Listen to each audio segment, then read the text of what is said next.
Hello everyone, hope you're doing well today. Today we are going into chapter 11, which is looking at the fitness evaluation protocols and norms. So here we go. So in this chapter, you will be asked to identify the protocols for selected fitness evaluations, be able to discuss how to correctly administer selected fitness evaluations, and explain how to attain valid and reliable measurements of clients' fitness levels and select appropriate tests for individual clients, and describe how to compare clients' results with normative data. Here we go. So fitness testing protocols for the following measures of health, fitness, and performance will be discussed. We'll be talking about vital signs, training load, body composition, cardiovascular endurance, speed, agility, muscular strength, power and endurance, flexibility, postural alignment, and movement assessment. The normal resting heart rate for adults on average ranges between 60 and 100 beats per minute, or BPM. However, it's important to note that individual variations exist, and a resting heart rate slightly above or below this range can still be considered normal. Factors such as age, fitness level, overall health, medications, stress levels, and body size can influence resting heart rate. Generally, individuals who are physically fit tend to have a lower resting heart rate because their hearts are more efficient at pumping blood. Athletes and individuals who engage in regular aerobic exercise may have resting heart rates below 60 beats per minute, sometimes even in the 40s or 50s, which is considered normal for them. On the other hand, individuals who are less active or have underlying health conditions may have slightly higher resting heart rates within the normal range. My heart rate tends to be about 54 on average in the mornings. It's important to remember that a single measurement of resting heart rate may not provide a comprehensive picture of cardiovascular health. Tracking resting heart rate trends over time and monitoring changes in response to physical activity or stress, and considering other cardiovascular health indicators are valuable for assessing overall heart health. If you have concerns about the resting heart rate of your client, it's always best to consult with a healthcare professional for personalized guidance and evaluation. Bradycardia and tachycardia are two abnormal heart rate conditions that deviate from the normal resting heart rate range. Bradycardia refers to a resting heart rate that is slower than the normal range, typically below 60 beats per minute in adults. Some common causes of bradycardia include athletes or individuals who are highly fit.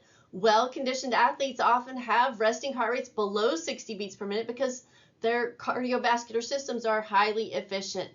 It is considered to be a normal adaptation in that population. Age-related changes. As people age, their resting heart rate may naturally decrease. Certain medications, such as beta blockers, can lower heart rate as a side effect. And bradycardia can be associated with certain medical conditions, such as hypothyroidism, electrolyte imbalances, or heart diseases. Symptoms of bradycardia can include fatigue, dizziness, lightheadedness, fainting, or shortness of breath. If bradycardia is severe or causes symptoms that affect daily activities, it's important to consult a healthcare professional for evaluation and appropriate management. You'll see the second EKG strip here. That is considered to be bradycardia. You can just see there's long gaps in between each beat, and versus the EKG at the top, which is a normal sinus rhythm. Now you also note, which we're talking about next, is tachycardia, the EKG strip on the bottom. Tachycardia refers to a resting heart rate that is faster than the normal range, typically above 100 beats per minute in adults. Measuring heart rate is a fundamental component of assessing vital signs. Heart rate provides us valuable information about an individual's cardiovascular health and can indicate overall fitness levels, exercise intensity, and recovery. To go back to the tachycardia, so typically when we exercise, our heart rates are above 100 beats per minute. That's a normal response to exercise. But if someone's resting heart rate is above 100 beats per minute, that is considered to be something to be aware of and may need further investigation. So methods for measuring heart rate is manual palpitation. You're going to place your middle and your index fingers on the pulse points, such as the wrist, the radial artery, your neck, which is the carotid artery, or the groin, the femoral artery. You count the number of beats felt within a specific time frame, such as 15 seconds or 1 minute. You could even do 10 seconds. And you multiply it by an appropriate factor to obtain beats per minute. I often like to use the 10-second count and multiply it by 6.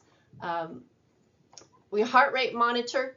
You use a heart rate monitor, either a chest strap or a wrist-worn device that provides real-time heart rate data. These monitors use sensors to detect the electrical signals produced by the heart and display the heart rate digitally.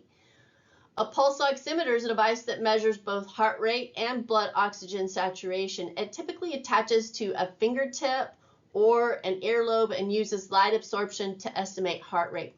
And an ECG. It is a medical test that records the electrical activity of the heart. It provides a detailed measurement of the heart's rhythm and can accurately determine heart rate. It gives you other information as well, which is crucial and really important that to have that done periodically. In measuring heart rate, it is important to consider the following guidelines. You want to ensure that the individual is at rest or in a steady state during measurement. Use the appropriate method based on the situation and available resources, and measure heart rate for an adequate duration to obtain a representative value, such as 15 seconds, 30 seconds, or 1 minute. I like to use 10 seconds when we've been exercising because oftentimes, especially if they're in good condition, the heart rates can drop very quickly. Record heart rate in beats per minute and consider factors that may influence heart rate, such as age, fitness level, medications, stress, and environmental conditions. Here's a step-by-step procedure for measuring heart rate through palpitation. You want to ensure that the person is in a relaxed or seated or lying position. It's important to have a calm environment for an accurate measurement. You want to make sure they're not talking to you while you're trying to measure their heart rate, especially if you're trying to do it manually. Identify the pulse points. Again, the two most commonly used pulse points for measuring heart rate are the radial artery located on the wrist on the thumb side, and the carotid artery located on the neck just below the jawline and to the side of the windpipe. Position yourself and stand or sit in a comfortable position where you have easy access to the pulse point you'll be measuring. Prepare your fingers, so use the pads of your index and middle fingers, not your thumb, because you have a pulse in your thumb, to locate the pulse. Avoid using excessive pressure as it can interfere with the accuracy of the measurement.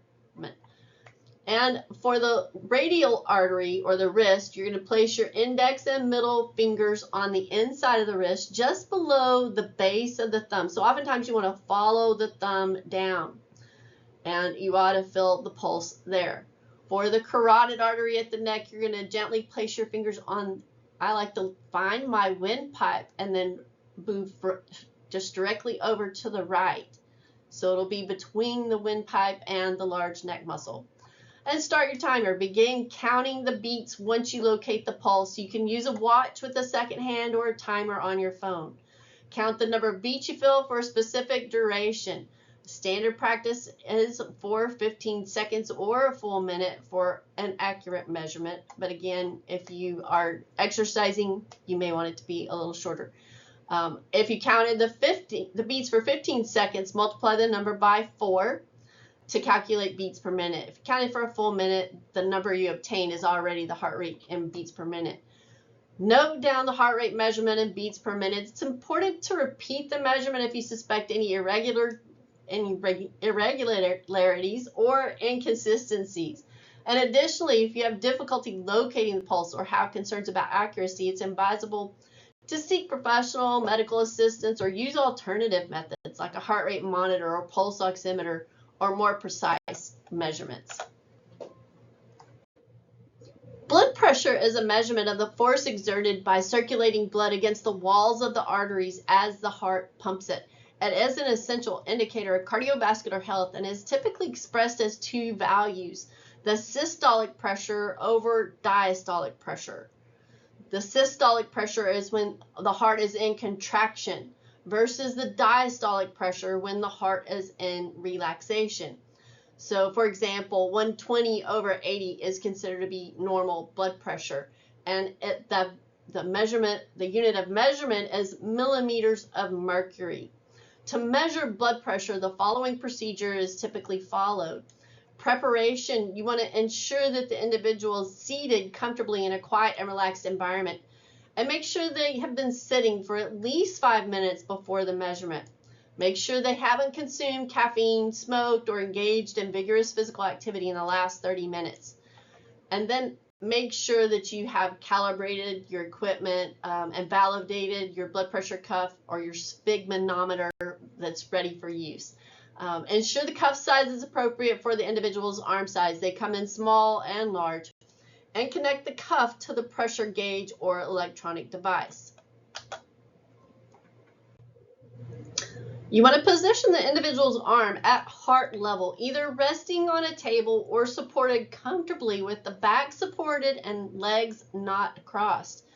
Expose the upper arm so that the cuff can be applied properly, and make sure that they don't have any restrictive clothing. The client's arm should be completely relaxed and supported at approximately the heart level.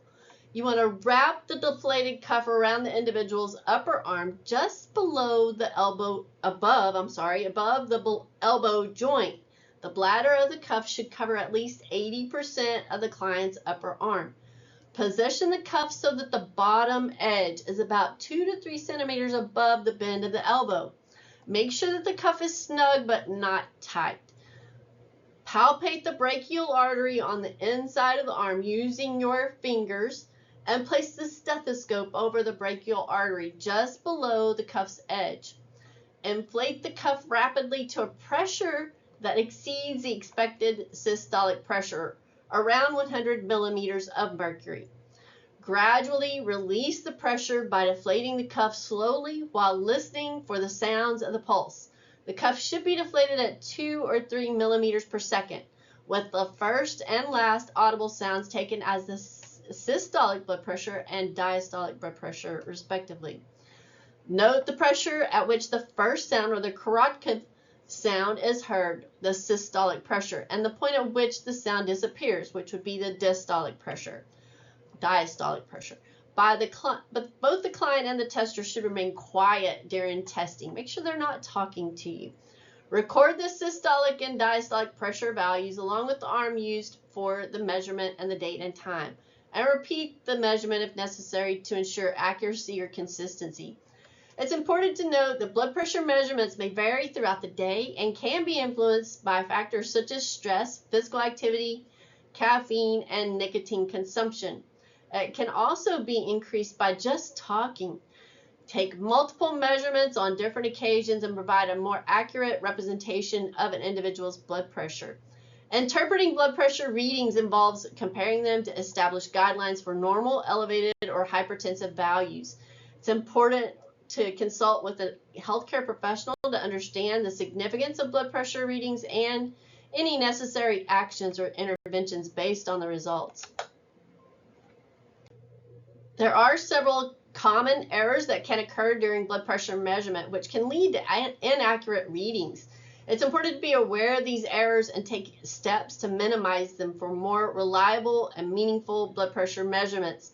Some common errors include improper cuff size, using a cuff that is too small or too large for the individual's arm circumference can lead to inaccurate readings. It'll either measure them too high or too low. It's important to use the appropriate cuff size to ensure proper fit and accurate pressure measurement. Placing the blood pressure cuff in the wrong position can affect the accuracy of the measurement. The cuff should be positioned at the level of the heart, and the bottom edge should be about 2 to 3 centimeters above the bend of the elbow. Failing to allow the individual to rest for at least 5 minutes before taking the measurement can lead to artificially elevated blood pressure readings. It's important to ensure the individual is calm, relaxed, and seated comfortably before starting the measurement. The individual's arm should be supported at heart level during the measurement. Placing the arm above or below heart level can affect blood pressure readings. And as mentioned, talking, moving, or tensing the muscles during the measurement can lead to inaccurate readings. It's important to instruct the individual to remain still and avoid talking during the measurement. Deflating the cuff too quickly can result in inaccurate readings. It's important to deflate the cuff slowly at a rate of 2 to 3 millimeters of mercury per second while listening for the Korotkov sounds. Taking only a single blood pressure reading may not provide an accurate representation of an individual's blood pressure. It is recommended to take multiple readings at different times and average them to get a more reliable measurement. By being aware of these common errors and following blood pressure measurement techniques, healthcare professionals and individuals can obtain more accurate and consistent blood pressure readings, which can aid in the assessment and management of hypertension and cardiovascular health. Postural alignment and movement assessment is a systemic evaluation of an individual's posture, alignment, and movement patterns. It involves observing and analyzing the individual's static posture and dynamic movements to identify any imbalances, asymmetries, or dysfunctions that may be present. This assessment is commonly performed by healthcare professionals, physical therapists, personal trainers, and other movement specialists. The purpose of postural alignment and movement assessment is to identify muscular imbalances. So assessing posture and movement can reveal muscular imbalances where certain muscles may be tight or weak, leading to altered alignment and movement patterns.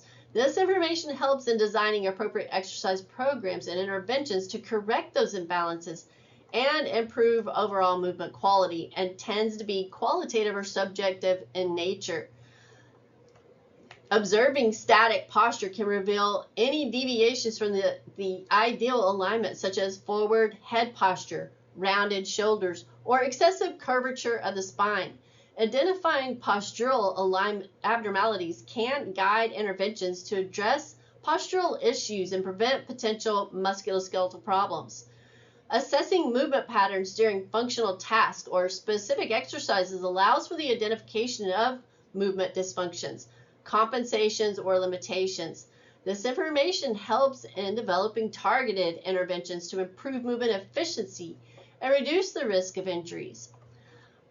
And postural movement assessment provides valuable information for designing individualized exercise programs. By understanding an individual's specific needs and limitations, exercises can be selected and modified to target the identified imbalances and enhance overall movement quality. During a postural alignment and movement assessment, following steps are typically involved. You want to observe static posture.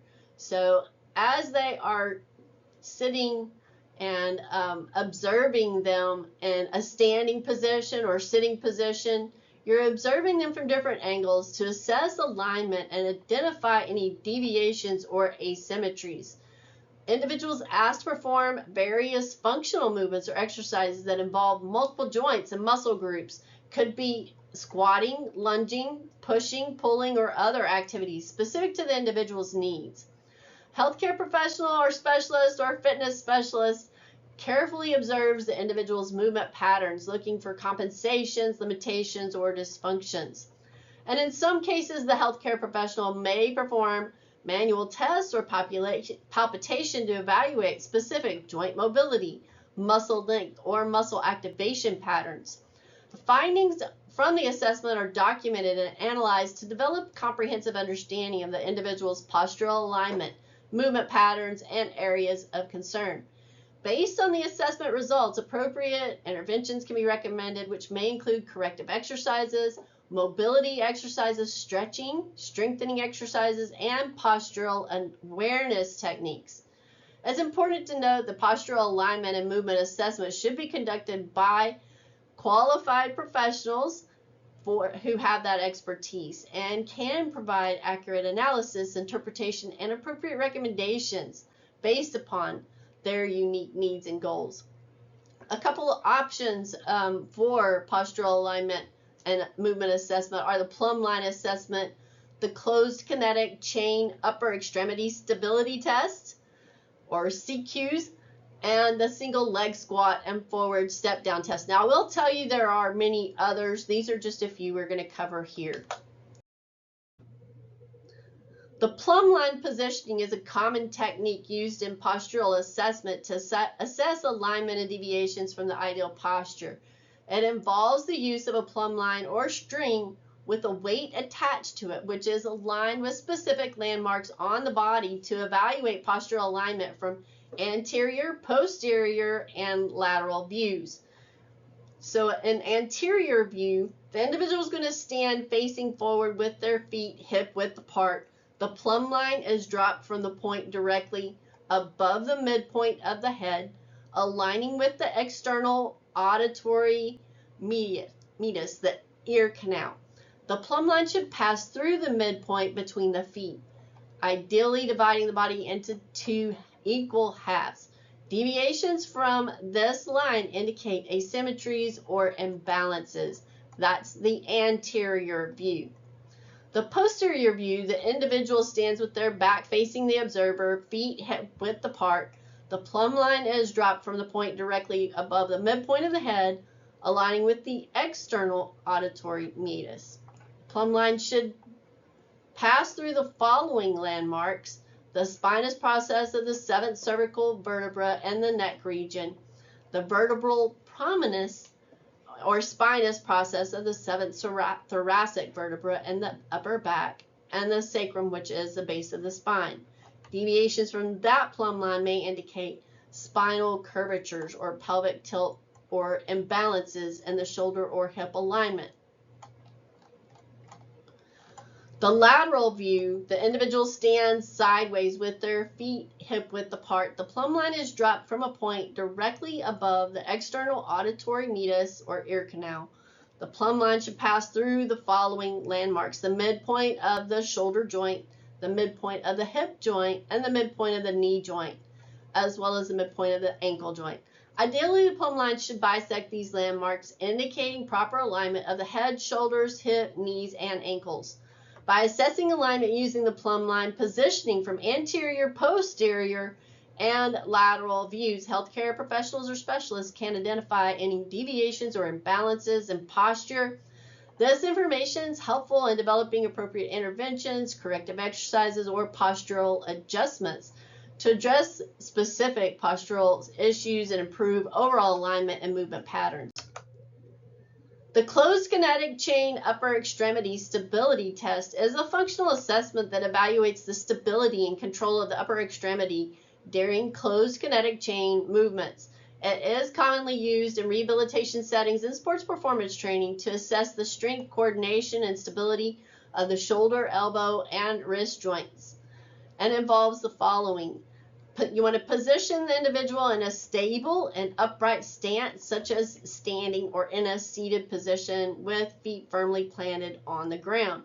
Place the hands on the stable surface, such as a wall or table, with the fingers pointing forward and the elbows slightly bent. Instruct the individual to perform controlled movements involving the upper extremities while maintaining stability and control.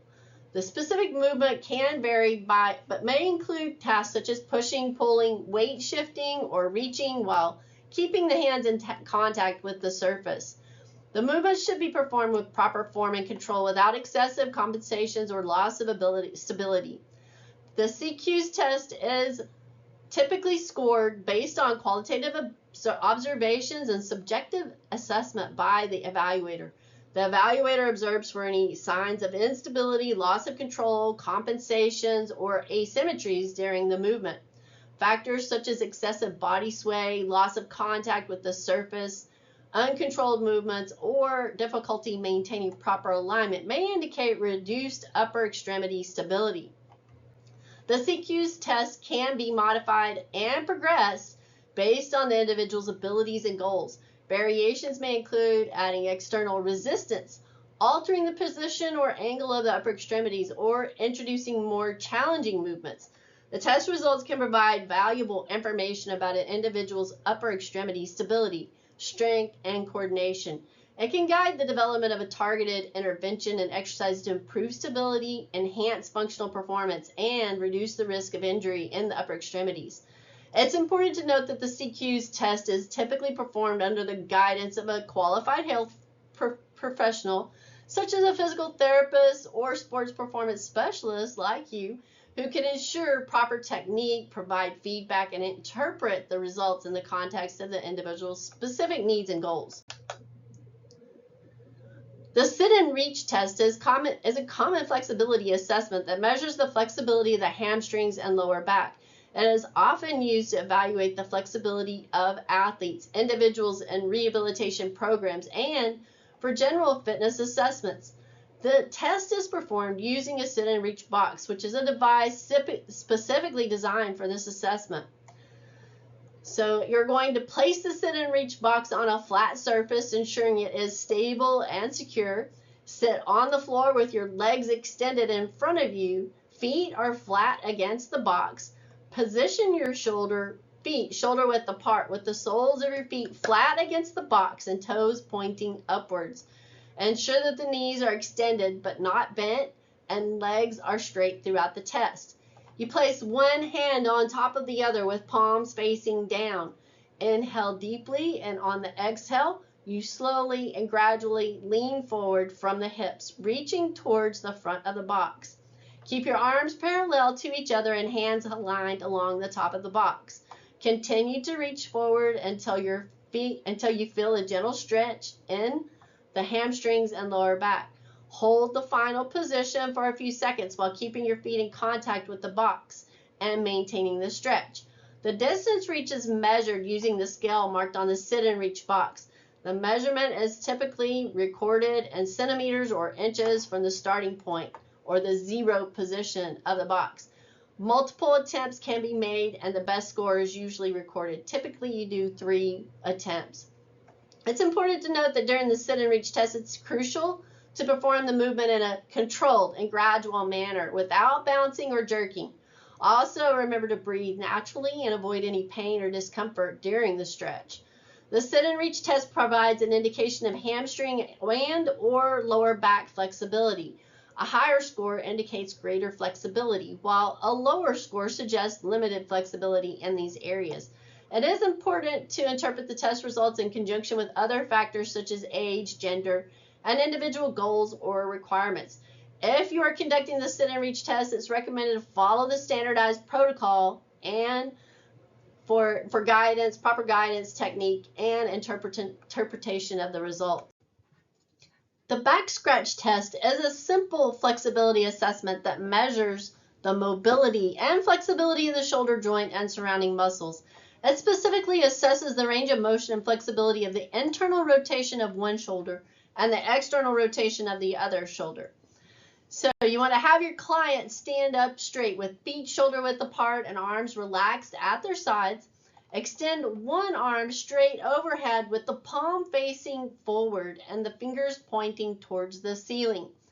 Simultaneously, they're going to reach their other arm behind their back with their palm facing outward and their fingers pointing towards the floor. Try to reach or overlap their fingers from both hands behind their back. Slowly and gently move their top arm down their back, attempting to reach towards the center of their back, and at the same time move their bottom arm up their back, aiming to reach towards the center of their back as well. So try to touch or get their fingers as close together as possible. The distance between their fingertips is measured. A positive measurement indicates that the fingers of both hands touch or overlap, indicating good flexibility that you see here on the left picture. You can see both the fingers are overlapped. A negative measurement indicates that the fingers of both hands do not touch, suggesting limited flexibility, as you see here. It's important to note that in the back scratch test, it's crucial to perform the movement in a controlled manner without forcing or causing any pain or discomfort, avoiding excessive twisting or compensation from other body parts. The back scratch test primarily assesses the flexibility of the shoulder joint and related muscles, such as the pectoralis major, deltoids, and rotator cuff muscles. Limited range of motion or asymmetry in the back scratch test may indicate restrictions or imbalances in these muscles. It's important to interpret the results of the back scratch test in conjunction with other factors such as age, gender, and individual goals or requirements. And that is all that I have here today. We will be talking more about other testing protocols in our next lecture. I look forward to talking to you again. Y'all have a great day.